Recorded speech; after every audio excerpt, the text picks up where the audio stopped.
Hello बच्चों, welcome to all of you. Myself is Monika Singh and you are watching study with Monika. तो हम कर रहे थे प्रीवियस ईयर के क्वेश्चंस, यानी पेपर कर रहे थे। तो इसमें हम कर रहे थे पेपर कोड 347 GH और इसमें हमारा क्वेश्चन अब आ गया है 2 का क। तो ये क्या कहता है कि सिल्वर सीसीपी चालक बनाता है, ठीक है। और इसके क्रिस्टलों के एक्स किरण अध्ययन द्वारा ये पता चला कि इसकी एकक कोशिका यानी कि यूनिट सेल के कोर की लंबाई 408.6 पिकोमीटर, पीएम मतलब पिकोमीटर है। सिल्वर के घनत्व की गणना कीजिए। और सिल्वर का आपको दे रखा है परमाणु द्रव्यमान, जिसे हम मोलर द्रव्यमान भी कहते हैं, ठीक है बेटा। तो इसमें हमें करना क्या है, हमें ज्ञात करना है घनत्व, सिल्वर का घनत्व। किसी भी धातु का जब घनत्व ज्ञात करने के लिए आएगा तो आप बस एक वर्ड याद रखना अपने दिमाग में है, वो है देखो जमुना। क्या? जमुना। कैसे? समझ में नहीं आ रहा? देखो, घनत्व मतलब डी, घनत्व मतलब डेंसिटी, और डेंसिटी यानी कि हम किससे शो करेंगे इसको, स्मॉल डी। तो इसका मतलब क्या हो जाएगा, ज म और न।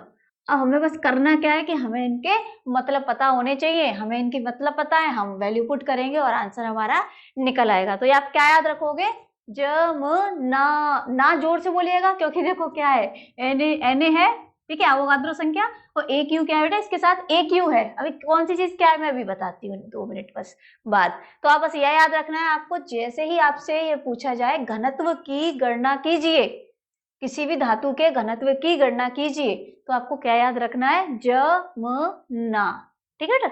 अब इसको मिटा दे रही हूँ, मैं आपको एक एक चीज बता देती हूँ। कैसे निकालेंगे, जेड क्या है, एम, एन ए क्या है और ए क्या है, ठीक है। तो इसको जब हम इस तरीके के क्वेश्चन करते हैं ना, तो गिवन लिख लिया करो। हम ऐसे लिख देते हैं कि भाई गिवन क्या है, जिस क्वेश्चन में हमें क्या क्या दे रखा है, ठीक है, इजी पड़ता है अपन लोगों के लिए। तो ये क्या होता है, देखो पहले इसने क्या बोला है कि सीसीपी जालक बनाता है और इसके एकक कोशिका। तो अपन क्या बोलेंगे, सीसीपी जालक की यूनिट सेल में उपस्थित परमाणुओं की संख्या, मतलब कि एक यूनिट सेल में किसकी, सीसीपी वाले जालक की, उसकी यूनिट सेल में कितने परमाणुओं की संख्या है, परमाणुओं की, कितने परमाणु है मतलब परमाणुओं की संख्या। तो इसको अपन किससे शो करते हैं बेटा, जेड। जो जमुना में जेड आ रहा था वो। तो ये कितने होते हैं बेटा, ये होते हैं 4। हमें ये पता होने चाहिए, अगर सीसीपी है तो 4 है, ठीक है, एफसीसी है तो 4 है, और अगर हम बोले बीसीसी तो 2 है, ठीक है। अगर वो आदि की बात करता है प्रिमिटिव की तो 1 हो जाता है। तो ये तो पहली चीज हो गई ये। और दूसरी चीज हमें क्या देखी, देखो क्या दे रखी है, हमें दे रखी है लंबाई, कोर की लंबाई। तो यूनिट सेल के कोर की लंबाई, तो देखो इसे अपन किससे शो करेंगे बेटा, ए से, कोर की लंबाई को ए से। तो कितना दे रखा है, 408.6, 408.6, और दे रखा है पिकोमीटर, पीएम, प्राइम मिनिस्टर नहीं, पिकोमीटर। अब देखो पिकोमीटर है, पिकोमीटर में तो हम कोई कैलकुलेशन करेंगे नहीं, तो हमें किस में चेंज करना पड़ेगा, मीटर में। तो करो मीटर में चेंज इसको। तो देखो जब आप इसको मीटर में चेंज करते हो ना, तो ये क्या बन जाता है, 0.6 पिको। पिको को हटाने के लिए हमें क्या करना पड़ेगा, 10⁻⁻12 का मल्टीप्लाई करना पड़ेगा, ठीक है। और ये हमारा हो गया मीटर। तो हमने क्या करा, पिकोमीटर को मीटर में चेंज करने के लिए हमें 10⁻⁻12 का मल्टीप्लाई कर दिया। याद रखिएगा, भूल मत जाना इसको, ठीक है बेटा। अब ऐसा ऐसा ना हो कि आप जमना तो याद रहा आपको, आप जो दे रखा उसी को लिखते चले गए। हमें उसको क्या रखना पड़ेगा, एक ही जैसे मात्रक में रखने पड़ेंगे। तो पिकोमीटर दे रखा होगा, मोस्टली पिकोमीटर दे रखा, तो आप मीटर में चेंज कर लेना इस तरीके से।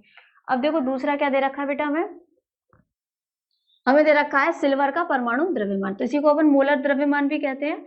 तो हम लिखेंगे एजी का मोलर द्रव्यमान। तो एजी का मोलर द्रव्यमान इसे किससे शो करते हैं, एम से। तो अपन क्या लिख सकते हैं, मैं इधर लिख दे रही हूँ एम। तो एम बराबर अपन क्या लिख सकते हैं, 107.9। अब इसको अपन जो मात्रा की है ना, इसको अपन क्या लिख सकते हैं, ग्राम पर मोल। अब यहाँ मीटर है, यहाँ ग्राम है, आप ध्यान रखो, यहाँ मीटर है, यहाँ ग्राम है, तालमेल नहीं बनना। यहाँ मीटर है तो हमें क्या लेना पड़ेगा बेटा, हमें किलोग्राम लेना पड़ेगा। तो इसे अपन किलोग्राम में लिख देते हैं। तो ग्राम को जब आप किलोग्राम में चेंज करोगे तो 1000 का भाग दोगे, तो वही वाली बात है, मैंने क्या कर दिया, 10⁻³ का मल्टीप्लाई कर दिया। तो ये ऑटोमेटिक इसमें चेंज हो गया, किलोग्राम पर मोल में। वहां पे एक चीज और थी ना, जम ना ना Na, तो वो Na क्या होता है बेटा, आवोगाद्रो संख्या होती है। ठीक है, क्या होती है, आवोगाद्रो संख्या। वैसे तो ये सब चीजें होती है 9th 9th में, पर पता नहीं आप लोगों को पता है कि नहीं पता।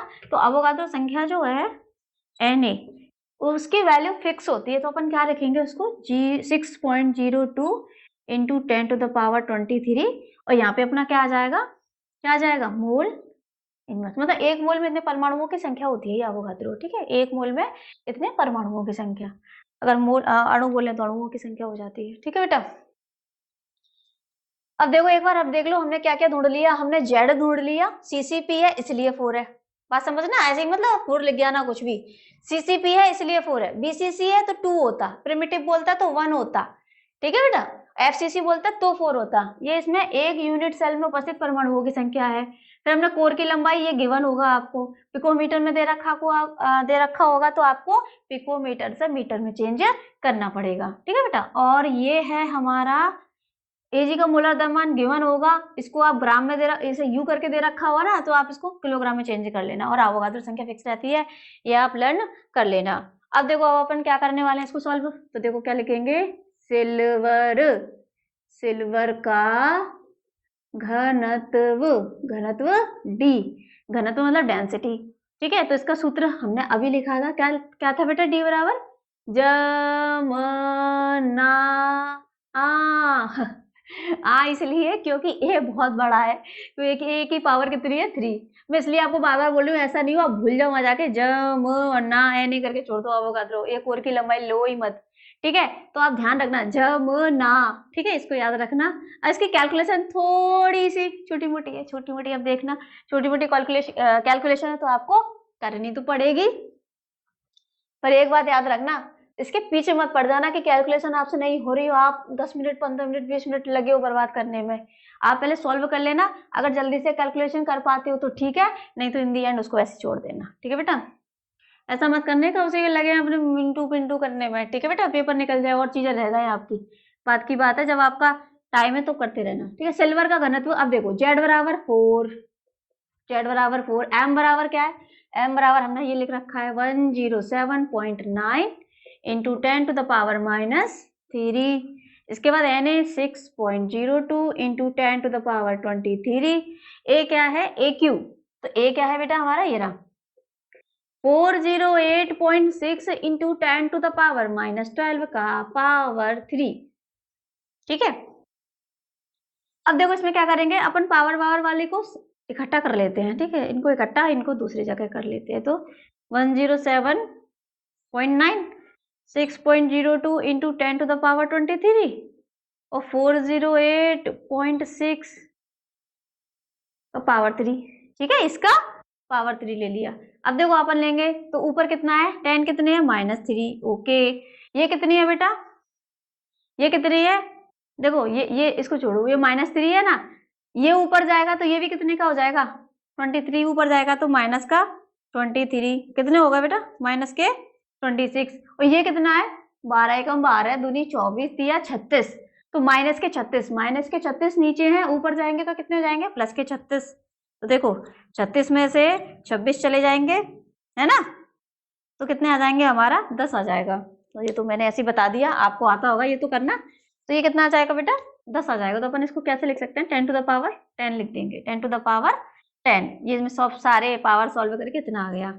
अब अपन क्या करेंगे, इसको सॉल्व करेंगे, तो देखो मैंने तो पहले कर रखा था, तो 1 2 3 4 5 0 105 इंटू 10⁻10।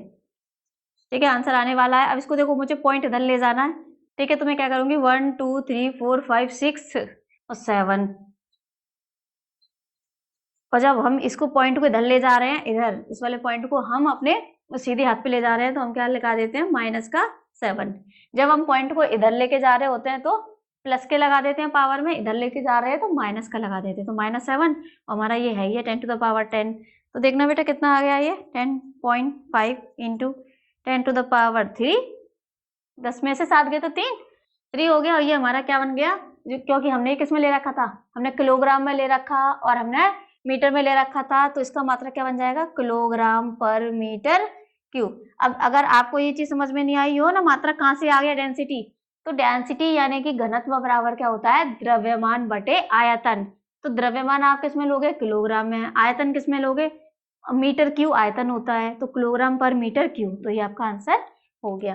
देख लो बेटा, कोई दिक्कत हो तो इसमें देखो, मैंने कहीं कुछ गलत तो नहीं लिख दिया, मैं लिख देती हूँ गलत, ठीक है, कहीं कहीं लिख देती हूँ मैं, एक बार देख लेती हूँ। सीसीपी जालक की यूनिट सेल में उपस्थित परमाणुओं की संख्या Z बराबर 4 हो गया। यूनिट सेल के कोर की लंबाई हमने लिख ली, 408.6 था, हमने लिख लिया। पिकोमीटर को मीटर में भी चेंज कर लिया। एजी का मोलर द्रव्यमान हमें दे रखा है 107.9, तो हमने इसको किलोग्राम पर मोल में कर लिया। अवोगाद्रो संख्या दे रखी है। सिल्वर का घनत्व, अवोगाद्रो संख्या याद करके जाना बेटा, क्या क्या होती है, N is equal to 6.02 into 10⁻23, ठीक है बेटा। ये हमारा सूत्र, जमुना जमुना जमुना जमुना, अगर घनत्व आ जाए तो जमुना, घनत्व आ जाए तो जमुना, ना NaAQ, ठीक है बेटा। ये सब हो गया, ये भी हो गया, ये हमारा सॉल्व हो गया, ठीक है बेटा। अब देख लो, आप बहुत ज्यादा बोल रही हूँ, ठीक है बेटा है, हाँ आदत आदत हो गया, इसको मैं टाल दे रहे हैं। सेकंड क्वेश्चन करते हैं, ठीक है।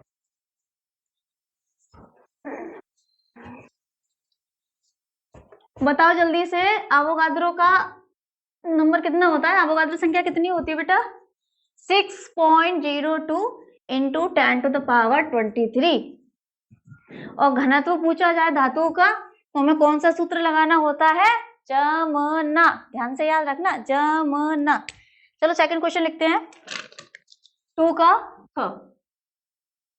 खा क्या कहता है, वाष्प दाब में अपेक्षिक अवनमन से आप क्या समझते हैं, ओके, वाष्प दाब में आपेक्षिक अवनमन, अवनमन का मतलब पता है आपको क्या होता है, कमी से क्या समझते हैं, विलेय के वाष्प दाब, विलेय के वाष्प दाब व मोल प्रभाज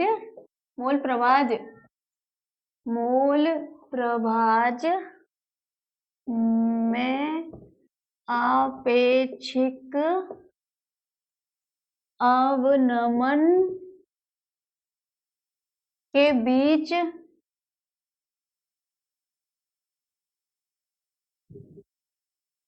बीच संबंध का व्यंजक लिखिए, का व्यंजक लिखिए, ठीक है। इससे पहले वाले क्वेश्चन में करा चुकी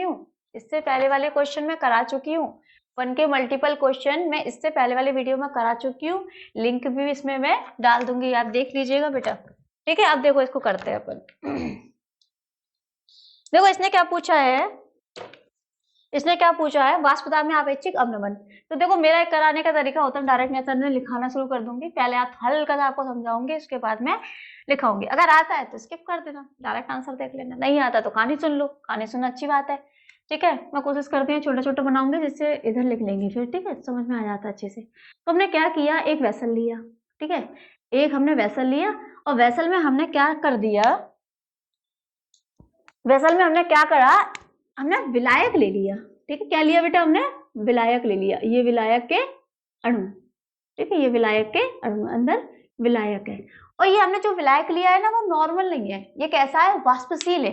वाष्पशील विलायक का मतलब, अगर आप उसे खुले में रख दोगे तो उसके सतह के अणु ऊपर चले जाएंगे, उड़ जाएंगे। जैसे आपने पेट्रोल देखा होगा, पेट्रोल अगर खुले में रख दो तो वो कैसे हो जाती है बेटा, उड़ जाती है। जैसे गर्ल्स वो देखती है, वो यूज करते हैं, नेल पॉलिश रिमूवर यूज करती हैं, अगर आप उसका वो कैप अगर खुला छोड़ दोगे तो वो सारी की सारी उड़ जाएगी। तो ये जो क्या बोलते हैं, विलायक होते हैं, वो कैसे होते हैं, वाष्पशील होते हैं। वाष्पशील होने इनकी प्रकृति है कि वाष्पशील होते हैं, मतलब अणु धीरे धीरे बाहर चले जाते हैं। पर हम क्या करेंगे, इस वेसल में ऊपर से ढक्कन लगा देंगे, तो वेसल हमने बंद कर दिया।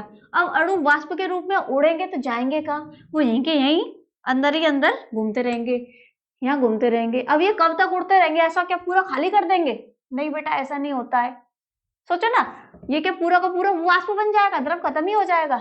अगर आपने बंद कर रखा है ना तो वो खत्म नहीं होगा, क्यों, क्योंकि एक कंडीशन ऐसी आएगी जब यहाँ की सांद्रता मतलब वाष्प की सांद्रता और द्रव की सांद्रता निश्चित हो जाती है। ठीक है, वाष्प की सांद्रता और द्रव की सांद्रता निश्चित हो जाती है, इसी को हम कहते हैं साम्यावस्था। तो साम्यावस्था आ जाती है, हालांकि ऐसा नहीं है कि साम्यावस्था आ जाएगी तो वाष्प के जो मॉलिक्यूल है ऊपर जाना बंद कर देंगे, बस इतना होता है कि ऊपर वाले नीचे वाले तो ऊपर जाना शुरू कर देते हैं, द्रव वाले तो वाष्प बनाते हैं, वाष्प वाले द्रव बनाते हैं, तो उनकी क्वांटिटी समान रहती है। हमें दिखाई ऐसे लगता है, मतलब ऐसे पता चलता है कि इसकी सांद्रता और इसकी सांद्रता बराबर रहती है। तो ठीक है, बस इतनी सी बात है कि हमने क्या किया, एक वेसल लिया, वो कैसा था, क्लोज, हमने वाष्पशील द्रव रखा और वाष्पशील द्रव से वहां पे वाष्प बननी स्टार्ट हो गई। अब साम्यावस्था आई, ठीक है, अब साम्यावस्था आई और साम्यावस्था आने के बाद में वो वाष्प क्या करेगी, नीचे क्या डालेगी बेटा, एक प्रेशर डालेगी, एक दाब डालेगी, इसी को हम कहते हैं वाष्प दाब। जिसकी ये बात कर रहा है कि वाष्प दाब में आपेक्षिक अवनमन से क्या समझते हैं, तो पहले तो हमने समझ लिया कि भाई वाष्प दाब क्या होता है। अब ये कह रहा है आपेक्षिक अवनमन, ठीक है, ये क्या होता है देखते हैं। तो ये तो कहानी इसकी हो गई विलायक की। अब हमने क्या किया, इसमें एक विलायक डाल दिया बी। क्या डाल दिया, देखो विलायक बोल रही हूँ मैं, इसमें हमने एक बी डाल दिया, दूसरा पदार्थ बी जिसे हम विलेय बोलेंगे, और इसको अपन क्या बोलेंगे बेटा, इसको हम बोल रहे हैं विलायक। तो आपने पढ़ा है जब विलायक में विलेय डाला जाता है तो प्राप्त चीज क्या कहलाती है, विलयन। क्या कहलाती है वो, विलयन। तो अब इसमें अगर हम विलेय डाल देंगे तो अब यहाँ पे हमें क्या मिलेगा बेटा, हमें मिलेगा विलयन। तो देखो अब क्या होगा, सिर्फ इसके तो अणु होंगे नहीं, सतह पे भी, अंदर भी, सतह पे भी इसके अणु तो होंगे नहीं, सिर्फ इसके नहीं होंगे, अब किसके आ जाएंगे, विलेय के भी आ जाएंगे। किसके आ जाएंगे, विलेय के भी आ जाएंगे। अब जब विलेय के आ जाएंगे, ठीक है, अब एक बात समझना जरा, जो विलेय है ना वो वाष्पशील पदार्थ नहीं है। जो विलेय है वो कैसा है बेटा, वो वाष्पशील नहीं है। वो बार बार कैप निकालने पड़ रहे थे मुझे। देखो जो विलेय है वो क्या है, वाष्पशील नहीं है, विलायक वाष्पशील है। अब बन तो गया विलयन, पर इसकी जब वाष्प आएगी ऊपर तो ऊपर कौन जाएगा, ऊपर तो सिर्फ ये जाएगा ना बेटा विलायक, मतलब विलायक के अणु ही तो उड़ पाएंगे। अब हमने क्या करा, विलायक में सिर्फ विलायक था तो सारे के सारे अणु उड़ने में कैपेबल थे जो सतह पे थे, तो वाष्प ज्यादा बन रही थी तो वाष्प दाब ज्यादा लग रही थी, वाष्प दाब ज्यादा था। अब यहाँ पे क्या था, सतह इसने कवर कर ली, विलेय के अणु भी आ जाएंगे, विलेय के अणु भी क्या है, यहाँ जगह घेर ली उन लोगों ने, तो जगह घेर ली तो जो विलायक के अणु हैं वो कम हो जाएंगे और कम ही अणु ऊपर जा पाएंगे, यानी कि वाष्प दाब में क्या हो जाएगी, अब कमी हो जाएगी, कम पहुंचेंगे, कम दाब लगाएंगे, तो वाष्प दाब में क्या हो जाएगी, अब कमी हो जाएगी। समझ में आया कि नहीं आया। जब विलायक था तो वाष्प दाब ज्यादा था, वाष्प दाब में जैसे ही हमने एक ऐसा विलेय मिला दिया जो वाष्पशील नहीं है, और जो वाष्पशील नहीं है उसका मतलब कि वहां पे क्या हो गया, वाष्प दाब कम हो गया, और इसी को अपन क्या कह देते हैं, वाष्प दाब में अवनमन। आपेक्षिक अवनमन नहीं कह रही हूं मैं, वाष्प दाब में अवनमन। फिर आपेक्षिक अवनमन क्या होता है, आपने कमी निकाली कि भाई कितनी कमी हुई है, अब ये कमी जो है वो विलायक की तुलना में कितनी है, विलायक की अपेक्षा कितनी है, इसी को अपन कह देते हैं वाष्प दाब में आपेक्षिक अवनमन।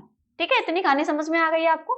चलो इसको लिख लेते हैं, इसको लिखते हैं बेटा। ठीक है, तो अपन क्या लिखेंगे, देखो जरा, छोटा छोटा लिखने की कोशिश करूंगी। किसी निश्चित ताप पर, हम जो ये सब काम कर रहे थे ना, सारा काम ये निश्चित, हमने जो टेम्परेचर था वो निश्चित कर लिया था, तो किसी निश्चित ताप पर, सही दिख रहा है ना आपको, ये देख लूं जरा, एक मिनट, ठीक है चलो, किसी निश्चित ताप पर, किसी निश्चित ताप पर, किसी द्वारा लिख दिया, किसी निश्चित ताप पर, अजीब सा बन जाएगा, ठीक है, किसी निश्चित ताप पर शुद्ध विलायक में अवाष्पशील नहीं उड़ने वाला विलेय मिलाने पर प्राप्त विलयन का वाष्प दाब, किसी निश्चित ताप पर शुद्ध विलायक में अवाष्पशील विलेय, कैसा विलेय? अवाष्पशील विलेय मिलाने पर प्राप्त विलयन, ये कौन है बेटा? लिखो इसका भी नाम, लिखो लिखो लिखो, ये कौन है बेटा? विलयन। और ये विलेय कैसा है? अवाष्पशील, अवाष्पशील, ठीक है, विलयन, ठीक है। किसी निश्चित ताप पर शुद्ध विलायक में अवाष्पशील विलेय मिलाने पर प्राप्त विलयन का वाष्प दाब कम हो जाता है। इसे क्या बोलेंगे अपन? इसे वाष्प दाब में अवनमन कहते हैं। इसे वाष्प दाब में अवनमन कहते हैं, ठीक है। इसे वाष्प दाब में अवनमन कहते हैं, ठीक है। अब क्या लिखेंगे कि आपेक्षिक अवनमन क्या है? तो अपन क्या लिखेंगे? शुद्ध विलायक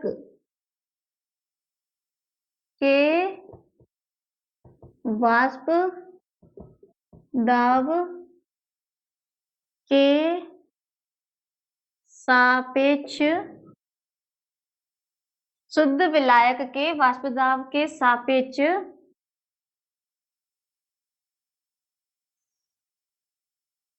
वाष्प दाब में कमी वाष्प दाब में आपेक्षिक अवनमन कहलाती है। अरे क्या लिख रही हूँ बार बार? वाष्प दाब में आपेक्षिक अवनमन कहलाती है, ठीक है बेटा। अब देखो एक चीज तो समझ लो, ये जो कमी आई है वो किसकी वजह से आई है? ये जो कमी आ गई ना, हमने देखा विलायक का वाष्प दाब, फिर हमने देखा विलयन का वाष्प दाब, विलयन का वाष्प दाब कम था, तो ये कमी क्यों आई है? क्योंकि हमने विलय मिला दिया था। तो हम कहेंगे कि ये जो कमी आई है ना, जो अवनमन हुआ है, वो किसकी वजह से हुआ है? विलय की वजह से। यानी कि अपन ये लिखने में क्या यूज करेंगे कि विलय के मोल प्रभाज्य के समानुपाती होती है ये कमी। तो अपन क्या लिखेंगे? कहलाती है, यानी कि यह मतलब ये वाष्प दाब में आपेक्षिक अवनमन, यह विलेय के मूल प्रभाज्य के समानुपाती होती है, ठीक है बेटा। समझ में आ गया? किसी निश्चित ताप पर, ठीक है, शुद्ध विलायक में अवाष्पशील विलेय, यानी ये वाली चीज मिलाने पर प्राप्त विलयन का वाष्प दाब कम हो जाता है, इसे तो कहते हैं वाष्प दाब में अवनमन। और शुद्ध विलायक के वाष्प दाब के सापेक्ष, यानी इसके सापेक्ष कितनी कमी हुई है, ठीक है। वाष्प दाब, देखो, शुद्ध विलायक के वाष्प दाब के सापेक्ष वाष्प दाब में कमी वाष्प दाब में आपेक्षिक अवनमन कहलाती है, वाष्प दाब में आपेक्षिक अवनमन कहलाती है। यह विलेय के मूल प्रभाज्य के समानुपाती होती है। कौन? कमी। कमी तो विलेय की वजह से ही हो रही है ना। अब देखो दूसरा क्वेश्चन क्या पूछा इसने, ये समझ में आ गया आपको? देख लो एक बार, उतार लो इसको ढंग से। तो विलेय के वाष्प दाब व मोल प्रभाज्य में आपेक्षिक अवनमन के बीच संबंध का व्यंजक लिखिए, ठीक है। तो हमें क्या लिखना है कि विलेय के वाष्प दाब और मोल प्रभाज्य के आपेक्षिक अवनमन के बीच। तो अब देखो यहीं से मैं आपको बता दे रही हूँ, तो ये जो चीज थी इसके बारे में किसने बात करी थी? हमारे राउल्ट चाचा ने, ठीक है। राउल्ट चाचा ने बात करी थी। उनने क्या बता दिया था कि भाई अब तुमने ये तो बता दिया, पर ये बताओ कि जो विलयन का वाष्प दाब है वो किसके बराबर होता है? राहुल चाचा से पूछा गया कि जो विलयन का वाष्प दाब है वो किसके बराबर होता है। इसको अपन कैसे लिख सकते हैं? मैं यहाँ पे बाद में भी बता दूंगी, मैं अभी लिख दे रही हूँ पी नॉट, और इसको अपन कैसे लिख सकते हैं? पी एस, ठीक है। इसको पी नॉट लिख सकते हैं, इसको पी एस, यानी कि पी नॉट का मतलब स्टैंडर्ड हो गया, यानी कि ये क्या है? विलायक का वाष्प दाब, और ये क्या है? सॉल्यूशन का वाष्प दाब, प्रेशर। तो देखो इसको तो ऐसे रखना, मुझे जरूरत होगी तो मैं मिटा दूंगी बेटा, ठीक है। अभी समझाने के लिए कर रही हूँ इसको, ऐसे ऐसे ऐसे, ठीक है। तो अब ये क्या करें, राउल्ट ने क्या बताया था? राउल्ट ने ये बताया कि जो विलयन का वाष्प दाब होता है, विलयन का वाष्प दाब किसके बराबर होगा? कमी तो हमने बता दी कि भाई विलेय के, जो विलेय है अवाष्पशील विलेय, उसके मोल प्रभाज्य के समानुपाती होगा। तो विलयन का वाष्प दाब किसके बराबर होगा? वाष्प दाब किसके बराबर होगा? तो उन्होंने बोला, क्या बोला? विलयन का वाष्प दाब किसके बराबर होगा? विलयन का वाष्प दाब ये होगा, आपने जो विलायक लिया है उसका कितना वाष्प दाब है शुद्ध अवस्था में, और वो विलायक इसमें कितना है, यानी कि इसका मोल प्रभाज्य क्या है। तो अपन इसको ऐसे लिख सकते हैं, ठीक है बेटा। ये मूल प्रभाज एक्स ए, यानी हमने विलायक को किससे शो करा है, ए से, और इसको हमने शो करा है बी से, ठीक है। मैं इसको मिटाल दे रही हूँ क्योंकि जगह नहीं है, ये मिटाल दे रही हूँ, आप देख लो एक बार, इसको रखेंगे, इसको मिटाल दे रही हूँ, ठीक है। ये हो गया बेटा।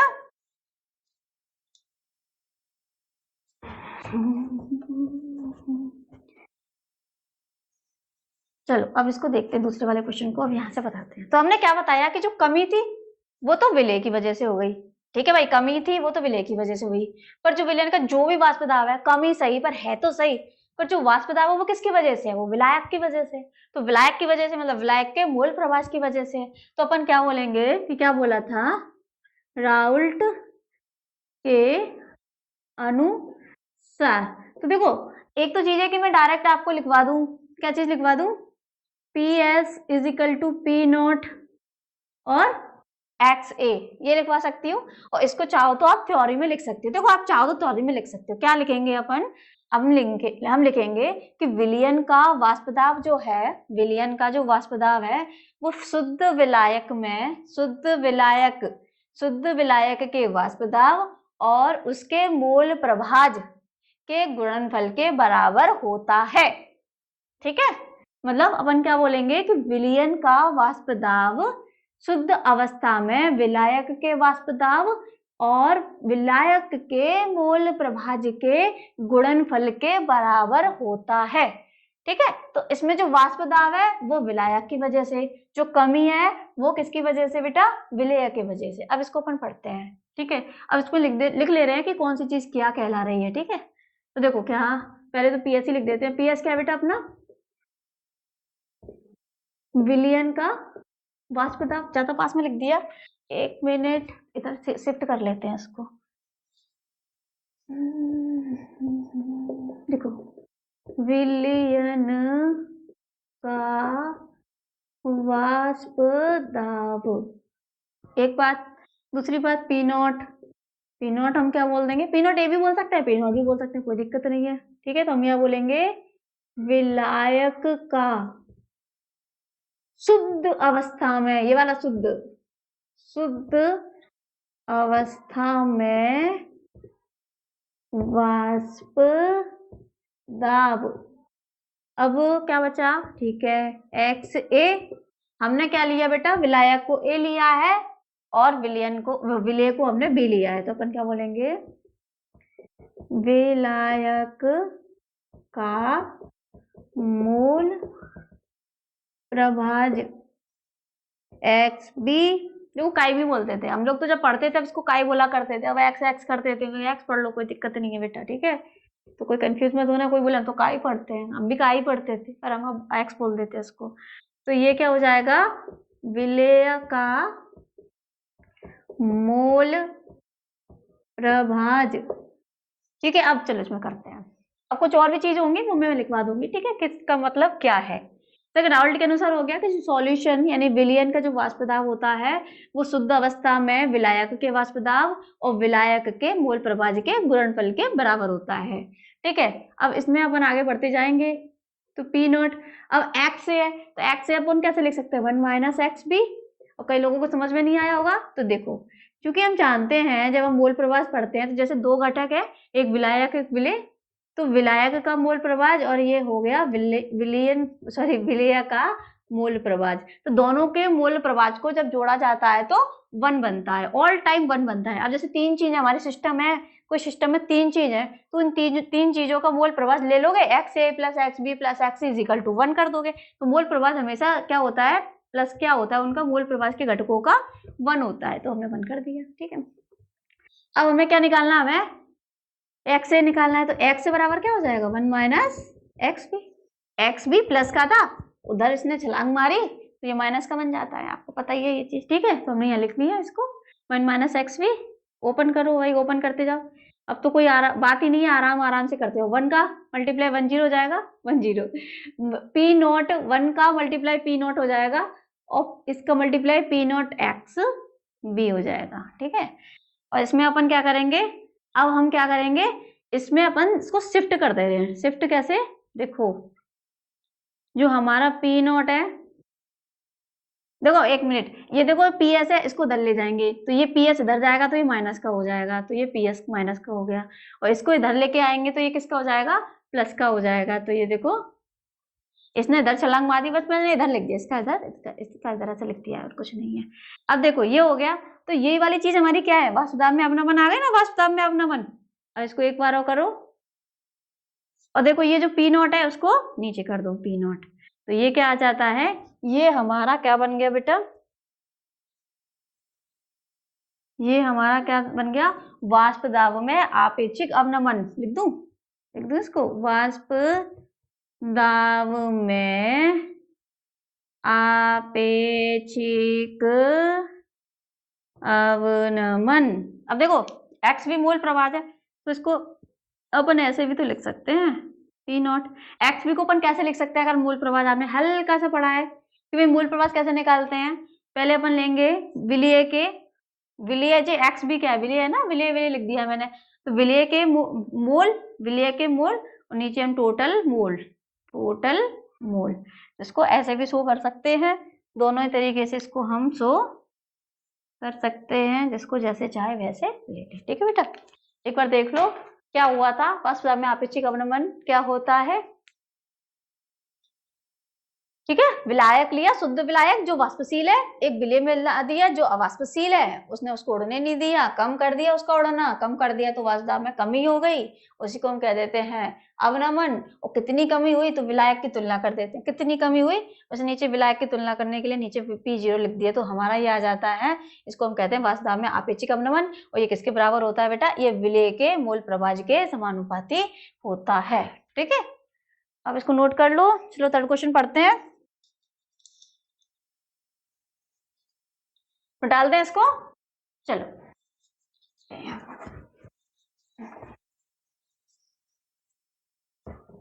एक क्वेश्चन और कर लेते हैं, नहीं तो ये वीडियो बहुत ज्यादा लंबा हो जाएगा। एक लास्ट क्वेश्चन करते हैं अभी।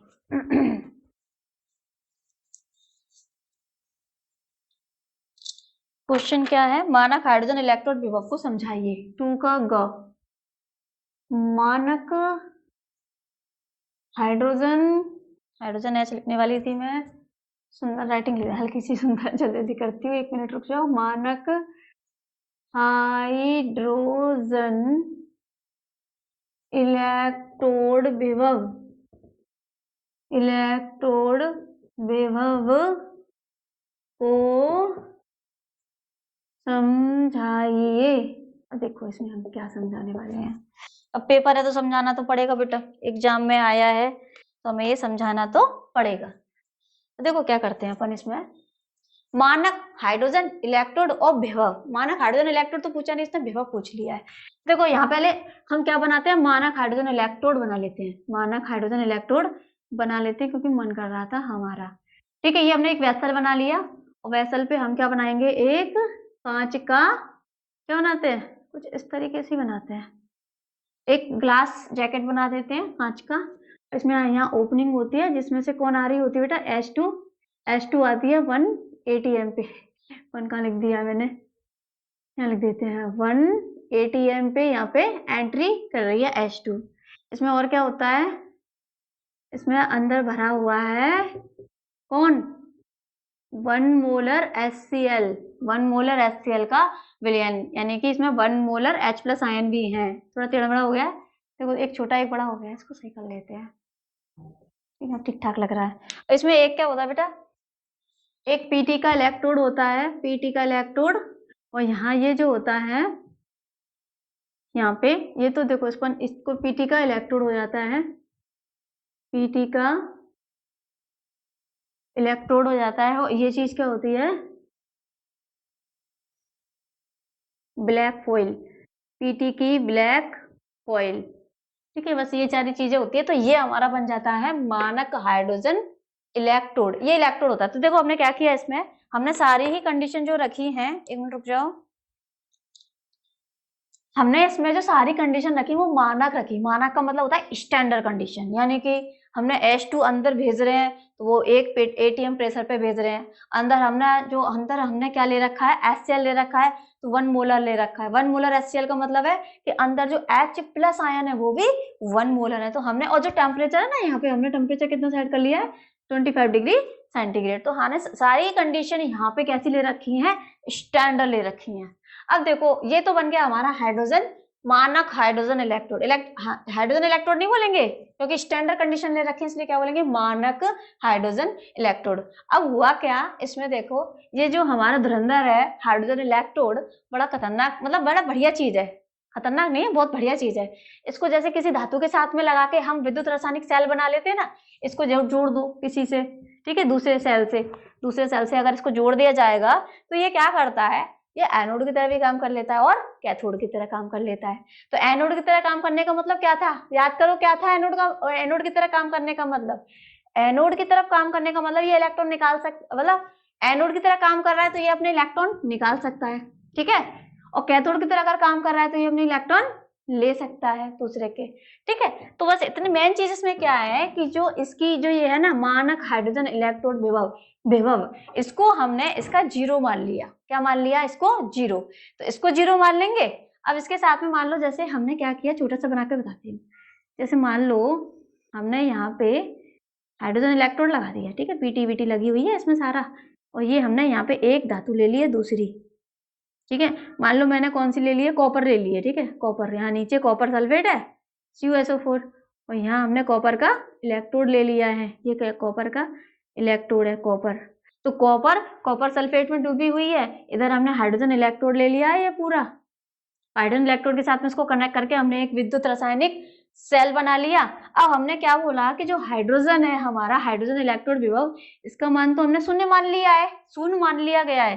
तो इसमें जो भी वैल्यू यहाँ पे आएगी वो किसकी आएगी बेटा, कॉपर की। तो जैसे यहाँ पे कितनी आती है, ये आती है 0.34, ठीक है, 0.34 वोल्ट आती है। तो अपन क्या बोलेंगे कि जो कॉपर इलेक्ट्रोड है उसका मानक इलेक्ट्रोड विभव क्या हो जाएगा, 0.34 वोल्ट हो जाएगा। इसका तो 0 मान लिया जाएगा। इस प्रकार इससे अपन क्या कर सकते हैं, दूसरे धातुओं का मानक इलेक्ट्रोड विभव ज्ञात कर सकते हैं, ठीक है। तो चलो अब इसके बारे में थोड़ा सा अपन लिख ले रहे हैं, ठीक है। तो इसको ऐसे ही लिख दो, थोड़ा आपको हेल्प मिले इससे तो रख लो, कोई बात नहीं है, नहीं मिले तो कोई बात नहीं है, तो भी कोई बात नहीं, ठीक है। देखो बेटा अब अपन क्या करने वाले हैं, मानक हाइड्रोजन इलेक्ट्रोड विभव के बारे में क्या लिखने वाले हैं। तो पहली लाइन हम क्या लिख देते हैं, मानक हाइड्रोजन इलेक्ट्रोड विभव का मान शून्य माना गया है। एक बात तो ये हो गई, दूसरी बात क्या बोलेंगे, ठीक है, दूसरी बात अपन क्या बोलेंगे, मानक हाइड्रोजन इलेक्ट्रोड विभव का मान शून्य माना गया है, ठीक है। दूसरी